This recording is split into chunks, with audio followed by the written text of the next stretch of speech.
Assalamualaikum teman-teman, kembali lagi di AMH Channel. Menurut teman-teman, apa yang membuat Agya Gear Sport tetap diminati? Padahal dengan harga yang mirip, ada mobil-mobil yang kelasnya lebih tinggi dan bahkan menawarkan keunggulan yang lebih baik. Tidak bisa dipungkiri, Agya Gear Sport memang terlihat sangat futuristik dan membawa nama besar Gear Sport. Tapi mengingat nama Agya sendiri berasal dari kelas LCGC, mungkin mobil-mobil berikut ini lebih layak untuk dipertimbangkan. Sebelum lanjut, jangan lupa untuk di-subscribe dulu channel ini buat yang belum subscribe. Yang pertama, Honda City RS transmisi matic tahun 2023. Honda City generasi ke-7 ini mulai dijual di Indonesia pada tanggal 8 April 2021, dirakit secara lokal di Karawang untuk menggantikan Honda Jazz generasi ketiga. City Hatchback menawarkan konsep street racing yang kuat, namun dengan kenyamanan berkendara yang tidak pernah ditemukan di kelas mesin 1500cc Honda sebelumnya. Mobil ini sebenarnya menawarkan 4 jenis mesin, tapi di Indonesia pilihan mesinnya hanya 1500cc NA saja. City Hatchback ini hanya menawarkan trim RS saja, di mana semua bagian interiornya dilapisi warna hitam dengan kombinasi bahan suede, kulit, dan fabric yang diberi aksen jahitan warna merah. Konfigurasi Ultra Seat juga diterapkan, memungkinkan penumpang untuk mengatur 4 mode berbeda pada kursinya. Yang pertama Ultimate Mode, Tall Mode, Refresh Mode, dan Long Mode. Dia memakai mesin VTEC baru dengan kode L15ZF 1498cc 4 silinder DHC iVTEC DBW. Tenaganya 119 horsepower, torsinya 145 Nm. Transmisinya CVT Art Trims berpenggerak roda depan. Ukuran bannya 185/55 R16. Kapasitas tangki BBM 40 liter. Konsumsi BBM dalam kota sekitar 11-12 km per liter. Kombinasi sekitar 14-15 km per liter. Tol sekitar 17-18 km per liter, sedangkan kalau eco driving bisa tembus hingga 24 km per liter.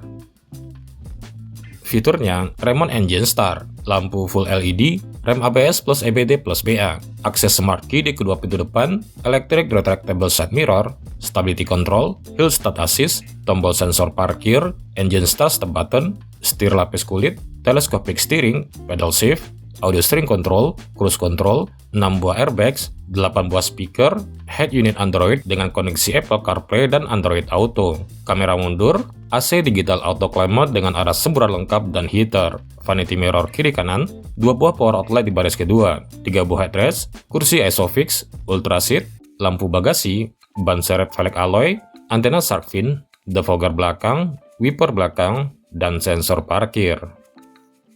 Kelebihannya, desainnya oke meskipun tidak terlalu menggugah. Mesinnya bertenaga dan responsif, interiornya terkesan mewah dan sekaligus sangat sporty. Fiturnya cukup lengkap dan fitur safety-nya bahkan sangat baik. Kabinnya super lega dan super fleksibel, kekedapan kabinnya sangat baik untuk suara traffic. Pelipatan kursinya sudah bisa rata bagasi, suspensi super nyaman mirip karakter suspensi Eropa. Pengeremannya juga sangat empuk dan pakem khas mobil Eropa. Dan konsumsi BBM-nya 3% lebih irit dari Honda Jazz generasi ketiga. Sementara untuk kekurangannya, transmisi matic-nya sering kewalahan saat berjalan pelan. Solusinya, teman-teman bisa aktifkan tombol ikon. Headroom belakang sempit dan senderan kepalanya kurang proper. MID-nya kurang canggih dan kurang informatif. Suara bannya cukup berisik, posisi driver tidak terlalu ergonomis. Posisi armrest terlalu rendah, headrest depan kurang proper dan terkesan ringkih. Bagasi tidak selega Jazz, rack steer cukup ringkih, dan build quality-nya kurang konsisten. Buat teman-teman fans Honda yang mulai risih dengan ciri khas kabin berisik dan suspensi yang super keras di kelas mesin 1500cc Honda, Honda City RS ini bisa mengobatinya. Mobil ini juga bikin Agya Gear Sport seperti kembali ke habitat aslinya. Harganya saat ini untuk tahun 2022 sekitar 220 juta rupiah, dengan pajak per tahun sekitar 3,8 juta rupiah. Yang kedua, Suzuki Baleno transmisi matic tahun 2022. Ini adalah generasi kedua Baleno hatchback yang diluncurkan di tahun 2022. Banyak yang bilang kalau generasi sebelumnya kelihatan India sekali dan kelasnya turun, Baleno terbaru ini mengalami banyak perubahan dan sudah berada di kelas yang seharusnya. Ada ubahan desain aerodinamika dan mesin baru juga, yang membuatnya lebih efisien bahan bakar. Dengan harga baru yang paling murah dari kompetitornya, Baleno bahkan terkesan naik kelas berkat penerapan head-up display dan AC di baris kedua. Kekurangan-kekurangan yang cukup banyak ditemukan di generasi sebelumnya diperbaiki dengan sempurna di Baleno generasi kedua ini. Mesin barunya berkode K15B 1462cc 4 silinder THUAC VVT. Tenaganya 103 horsepower, torsinya 138 Nm. Transmisinya matic 4 speed dan berpenggerak roda depan. Ukuran bannya 195/55 R16. Konsumsi BBM-nya dalam kota sekitar 12-13 km per liter. Kombinasi sekitar 15-16 km per liter, tol sekitar 17-19 km per liter. Sementara kalau eco driving bisa sampai 28 km per liter.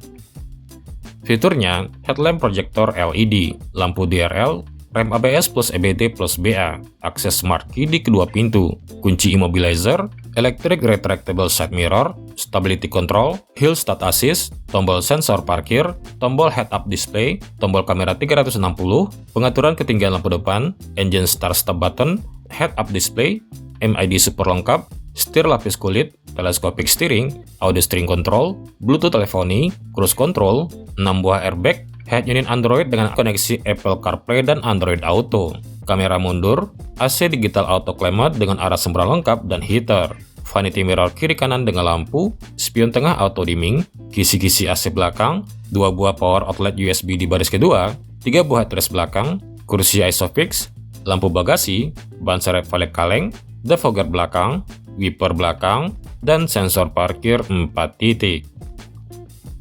Kelebihannya adalah desainnya yang terkesan sangat elegan dan mewah. Sekarang lebih mirip mobil Eropa, bukan mobil India lagi. Mesinnya sekarang lebih halus dan bertenaga. Meskipun masih memakai transmisi 4 speed jadul, ternyata tarikan bawahnya sangat responsif. Kabin mewah dan lega, fitur sangat baik, bahkan terasa berada di kelas yang lebih tinggi. Fitur keselamatannya juga sangat safety. Kabinnya super kedap, busa joknya sangat tebal, ergonomis, dan sangat empuk. Kursi belakang sudah punya AC sendiri. Bantingan suspensinya sangat nyaman, handlingnya tergolong stabil meskipun di kecepatan tinggi, dan konsumsi BBM-nya salah satu yang teririt di kelasnya. Kekurangannya, meskipun transmisi 4 speednya sangat bagus untuk berakselerasi, tapi RPM mesinnya jadi agak tinggi saat di tol. Ini juga berpengaruh ke kegerapan kabin yang jauh lebih berisik. Headlamp kurang terang, sorotan lampu kurang tinggi meskipun sudah ada pengaturannya. Tidak ada fitur auto lock di power window. Belum dapat pedal shift, pengaturan wipernya sangat jadul. Head unitnya kekecilan sehingga bezelnya kelihatan terlalu besar. Rem belakangnya masih tromol, dan bibir bagasinya terlalu tinggi. Baleno 2022 ini adalah pengganti yang lebih menarik dari Agya GR Sport. Kalau teman-teman lebih suka gaya Eropa yang super irit tapi mudah dirawat, interior yang super nyaman, sigap saat bermacet-macetan, dan menyenangkan buat cruising di tol. Minimal dia punya head-up display dan kisi-kisi AC di baris kedua yang sangat langka di kelasnya, apalagi di Agya GR Sport. Suzuki Baleno Hatchback transmisi matic tahun 2022 ini harganya sekarang sekitar 215 juta rupiah dengan pajak per tahun sekitar 3,9 juta rupiah. Yang ketiga, Toyota Yaris GR Sport transmisi matic tahun 2022. Ini adalah facelift kedua dari tipe tertinggi Yaris model terbaru. Model ini menggantikan tipe TRD Sportivo yang diluncurkan pertama kali pada 9 Agustus 2021. Kemudian mengalami improvement lagi pada tanggal 10 Mei 2023 untuk menyempurnakan tipe GR Sport dan menghentikan kiprah tipe G. Dengan livery GR Sports, Yaris sekarang kelihatan lebih mewah dan makin sporty. Tidak kelihatan terlalu rame. Desain bumpernya pun juga lebih menarik dari model Joker.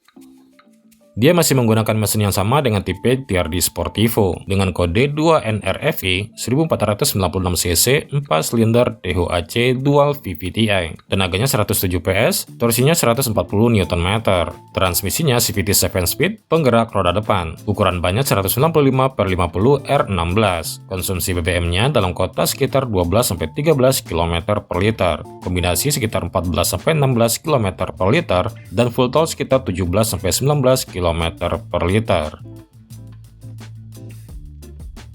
Fiturnya, headlamp LED, lampu DRL, rem ABS plus EBD plus BA, akses keyless, height adjuster di kursi driver, electric retractable side mirror dengan auto folding, headlamp leveling, stability control, hill start assist, eco dan sport mode, full TFT MID, audio steering control dengan Bluetooth teleponi, pengaturan MID, 3 buah airbag, tilt steering, pedal shift, auto headlamp, head unit monitor, AC digital auto climate, armrest tengah, seatbelt height adjuster, vanity mirror kiri kanan, spion tengah Dynamic View, laci dashboard soft opening, 3 buah headrest dan seatbelt 3 titik di kursi belakang, kursi ISOFIX, lampu bagasi, ban serep full size, wiper belakang, defogger belakang, antena shark fin, sensor parkir 2 titik, kamera mundur, dan rem belakang sudah cakram. Secara desain memang dia terlihat lebih agresif dan kesan mewahnya lebih dapat. Livery gear sportnya sudah pasti lebih bergengsi dari gear sportnya Agya karena sudah beda kelas. Mesinnya cukup bertenaga dan responsif. Fitur keselamatannya cukup baik, tapi karena ini varian 3 airbag, jadi masih kalah dari pesaingnya. Di kelasnya dia termasuk punya kabin yang paling proper dengan headroom dan legroom yang sama-sama luas. Bagasinya juga luas. Kekedapan kabinnya sebenarnya cukup baik, tapi paling berisik di antara pesaingnya. Ban dengan suspensinya juga baik, tapi juga tidak sebaik pesaingnya. Handlingnya juga lumayan, dan lagi-lagi tidak sebaik pesaingnya. Intinya, mobil ini jauh improve dari Yaris terdahulu, tapi kalau dibandingkan pesaingnya Baleno dan City Hatchback, rasa berkendara Yaris jadi terkesan sangat biasa. Kekurangannya juga masih sama dengan sebelumnya, radius putar paling lebar, tarikan atas boyo, feeling berkendara sangat biasa, lampu depan kurang terang, dan belum dapat fitur cruise control dan telescopic steering. Untungnya sekarang sudah dikasih kamera mundur yang sebelumnya tidak ada. Kalau teman-teman fanatik Toyota dan sangat suka dengan livery gear sports, harusnya Yaris ini jauh lebih baik dari Agya yang sama-sama gear sports. Dengan harga yang mirip, meskipun Yaris gear sport cuma dapat unit bekasnya, rasanya Yaris tetap lebih oke. Harganya saat ini sekitar 238 juta rupiah, dengan pajak per tahun sekitar 3,8 juta rupiah.